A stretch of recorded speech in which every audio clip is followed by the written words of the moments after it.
Shalom, povo lindo que vai morar no céu. Bom dia, que Deus abençoe nosso dia. Que seja um dia repleto de bênção, de paz, guardado pelo nosso Senhor e Salvador Jesus Cristo. Aqui nós estamos, mais um dia para gravar o devocional. Estamos aqui no segundo capítulo de 2 Samuel. Hoje nós vamos ver aqui Davi ele sendo conclamado como rei de Israel aqui na tribo de Judá e de Simeão. Embora ele já tivesse sido ungido, por Samuel, por intermédio de Samuel lá atrás ainda, mas agora chegou o momento dele realmente assumir, esse ordenado, ele que é um homem segundo o coração de Deus, escolhido do Senhor, Então nós vamos desfrutar desse maná, esse pão fresquinho do céu. Fica conosco aí até o término dessa mensagem, pois eu creio que Deus vai falar conosco em nome de Jesus, amém? Amém, louvado seja o nome do nosso Senhor, aquele que é único e digno de toda honra, de toda glória e de todo louvor. Eu sei que vocês gostam da paisagem lá fora, A gente também ama gravar lá fora, só que choveu bastante, tá? Tudo enlamaçado ali fora. E aqui nós estamos lutando contra o tempo, porque quando não é o vento, é a chuva, mas a hora que der certo nós estaremos lá fora, amém, amados? E diz assim: depois disto, consultou Davi ao Senhor, dizendo: subirei a alguma das cidades de Judá? Respondeu-lhe o Senhor: sobe. Perguntou Davi: para onde subirei? Respondeu o Senhor: para Hebrom. Subiu Davi para lá, e também as suas duas mulheres, Ainoã, a Jezreelita, e Abigail, a viúva de Nabal, o carmelita.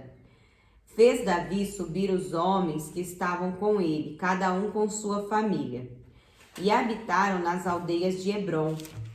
Então vieram os homens de Judá, e ungiram ali Davi rei sobre a casa de Judá.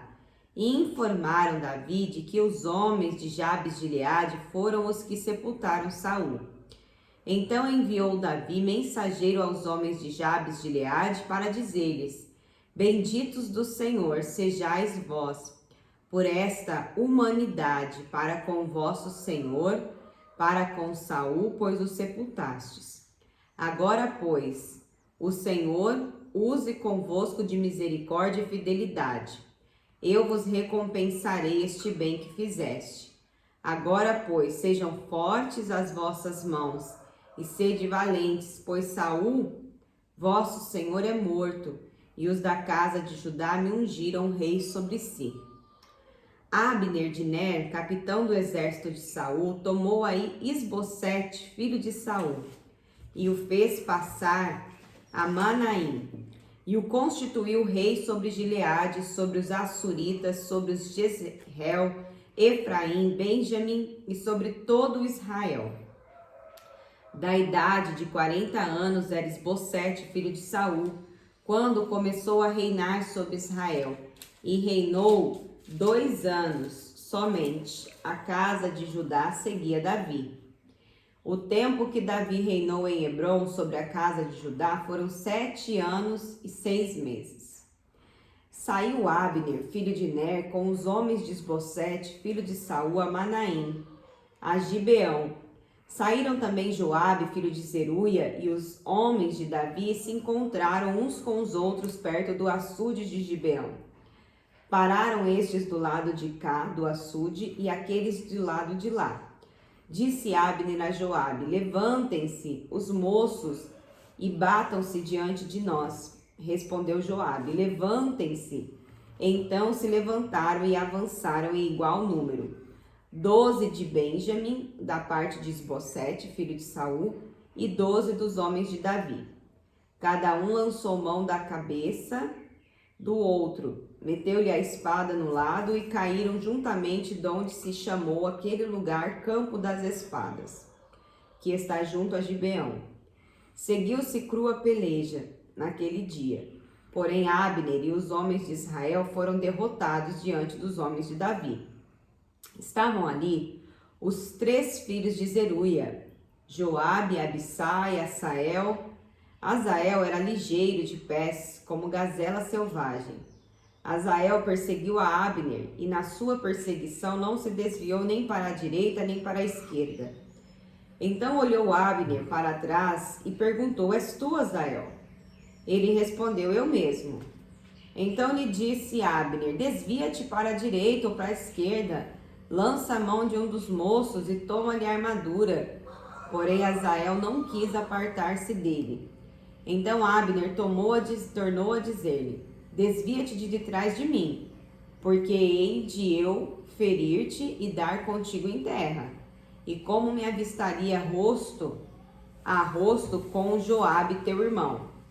Porém, recusando ele desviar-se, Abner o feriu no abdômen, com a extremidade inferior da lança, que lhe saiu por detrás.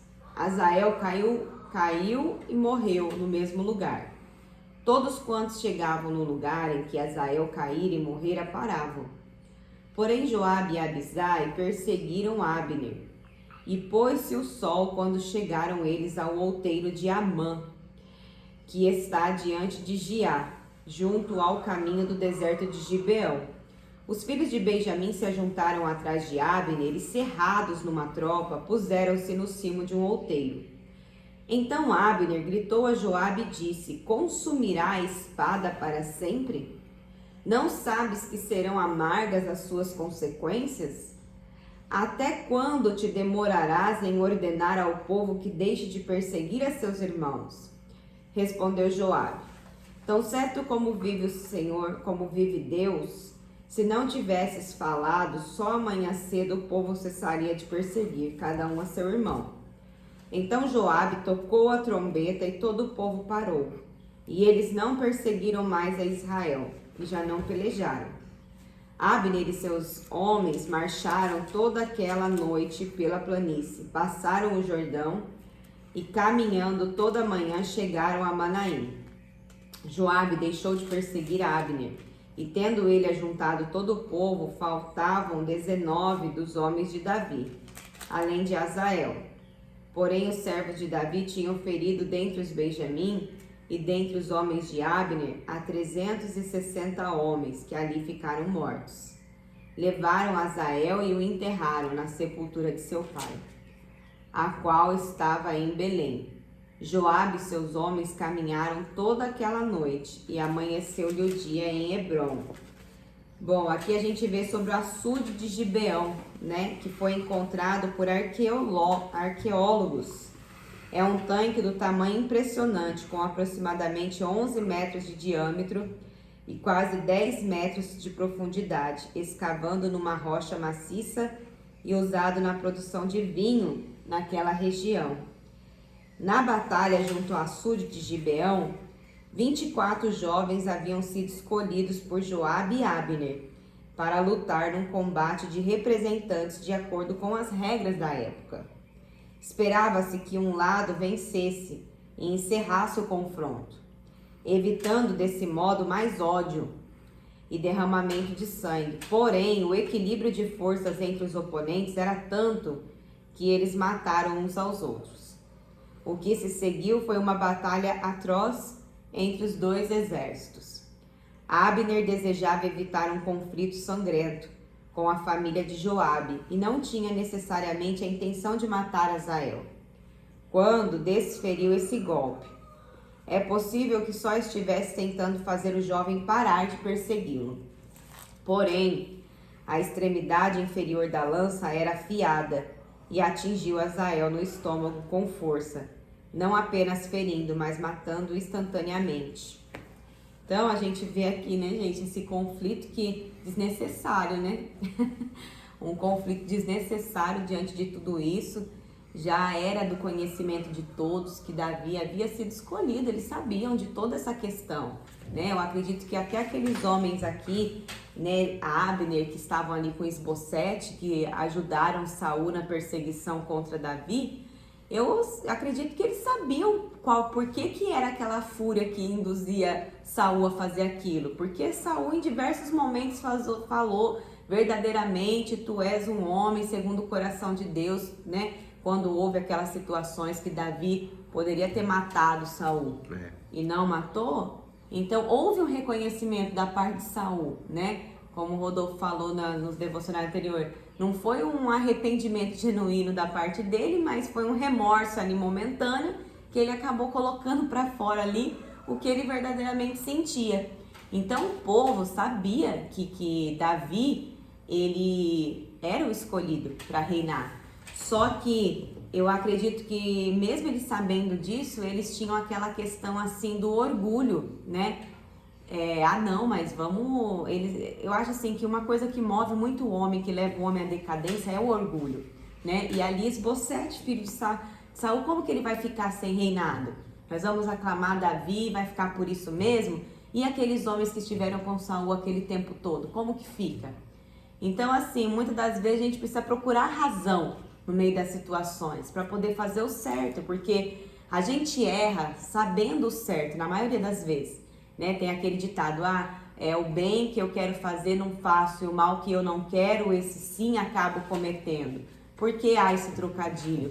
Porque a maioria das vezes a gente sabe o que é o certo a fazer. Eles sabiam qual era o certo a fazer. Tanto é que eles não quiseram expor muita gente. Separaram ali poucos, 12, vamos colocar um negócio equilibrado, ganhou, acabou.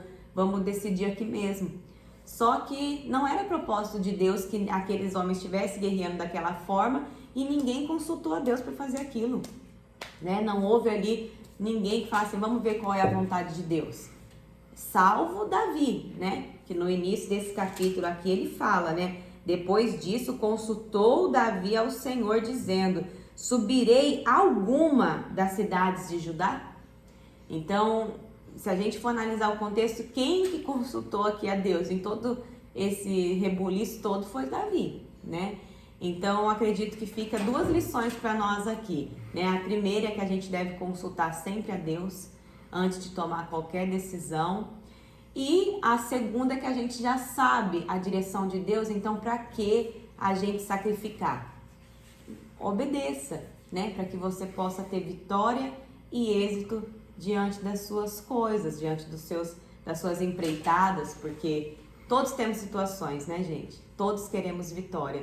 Então a gente precisa só saber se posicionar, crer em Deus, consultá-lo e seguir com fé.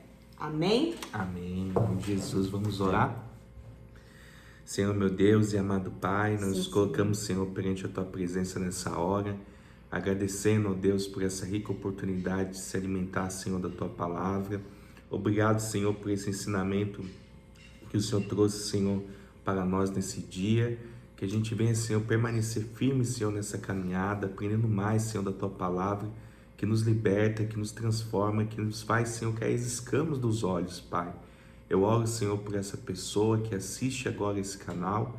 Em nome de Jesus, Senhor, coloca, Senhor, uma guarda em volta dela, protege, Senhor, livra, Senhor, de todo mal e que ela venha, Senhor, ser bênção, canal de luz, Senhor, para outras vidas que estão sedentas, que estão em trevas, Pai. Em nome de Jesus, Pai, guia, Senhor, protege, Senhor, o Teu filho, a Tua filhinha.